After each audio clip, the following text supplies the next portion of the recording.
BLM Kerala, Tamil Nadu, Pondicherry. വടക്കേ മലബാറിലൊരു പാട്ടുണ്ട്, കൊല്ലാതെ കൊണ്ടുവന്നത് നീയെ ചാപ്പ, ഇന്നെന്നെ കൊല്ലിച്ചത് നീയെ ചാപ്പ. അപ്പം മനസ്സിലായോ? ചാപ്പയല്ല, നിങ്ങളെക്കുറിച്ചാണ് ഞാൻ പറയുന്നത്. ഈ നിങ്ങൾ മാധ്യമങ്ങൾ ഒരു ദിവസം പറയും ശശി തരൂർ CPM-നോട് ചർച്ച നടത്തി. ശശി തരൂർ നിഷേധിച്ചാൽ നിങ്ങളിപ്പോൾ അത് വിശ്വസിക്കുന്നില്ല.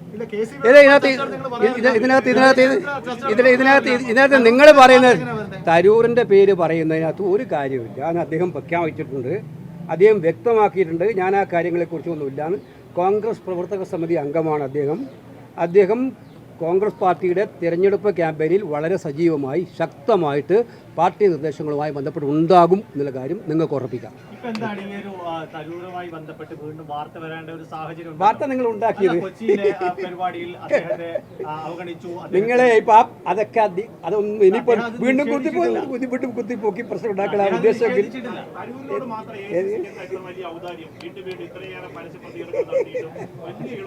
എന്ത് ചെയ്യണമെന്നാണ് താങ്കൾ ആഗ്രഹിക്കുന്നത്? എന്ത് ചെയ്യണമെന്നാണ് താങ്കൾ ആഗ്രഹിക്കുന്നത്? ഒന്ന് പറഞ്ഞതാ.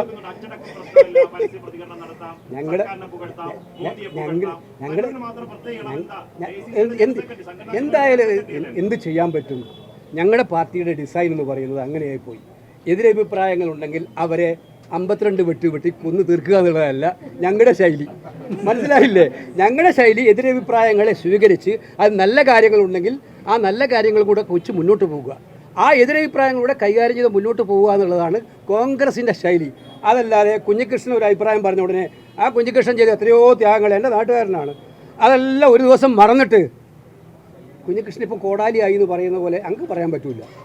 ഞങ്ങളുടെ പാർട്ടിക്കകത്ത് എന്തായാലും കോൺട്രിബ്യൂഷൻ നടത്തുന്ന ആരാണ് എല്ലാ നേതാക്കന്മാരും. അവർക്ക് വ്യക്തിപരമായ അഭിപ്രായം ഉണ്ടാകും, പക്ഷേ പാർട്ടി അഭിപ്രായങ്ങളോട് ചിലപ്പോൾ എതിരായിരിക്കും.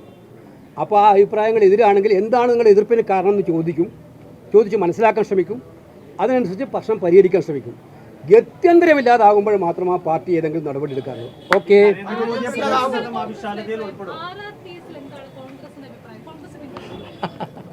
അതെന്താ വെച്ചാൽ ഇപ്പോൾ അതും ഒരു തമാശയല്ലേ. കേരളയിൽ പ്രഖ്യാപിക്കുന്ന കേന്ദ്ര അനുമതിക്ക് മുമ്പേ കേരളയിലങ്ങ് പ്രഖ്യാപിച്ചു. വികസനം നടത്തുന്നു എന്ന് പ്രഖ്യാപനം നടത്തിയോണ്ട് വല്ല കാര്യമുണ്ടോ? എന്തോ തിരിച്ചിരിക്കുകയാണ്. വികസന പ്രഖ്യാപനങ്ങൾ നടത്തിയാൽ ജനം അതിൽ വീഴുമെന്ന്. ഇത്തരമൊരു പ്രഖ്യാപനം ശ്രീധരൻ്റെ ഒരു പ്രഖ്യാപനം വന്നു കഴിഞ്ഞ ദിവസം. ഹൈ സ്പീഡ് റെയിൽവേ വരാൻ വേണ്ടി പോകുന്നു. കേന്ദ്രമന്ത്രിയായിട്ട് അദ്ദേഹം ചർച്ച നടത്തിയെന്ന് പറയുന്നു.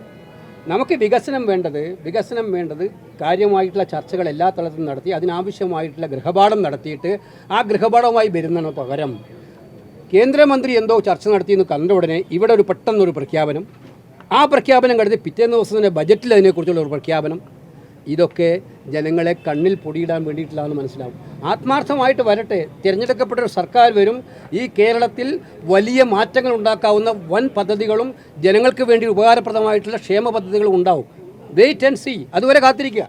മെമ്പർമാരുടെ നിക്ഷേപങ്ങൾക്ക് ഉയർന്ന ലാഭവിഹിതം നൽകുന്ന കേന്ദ്ര സർക്കാർ സഹകരണ രജിസ്ട്രേഡ് സൊസൈറ്റി ഭാരത് ലജ്ന multi state housing cooperative society limited.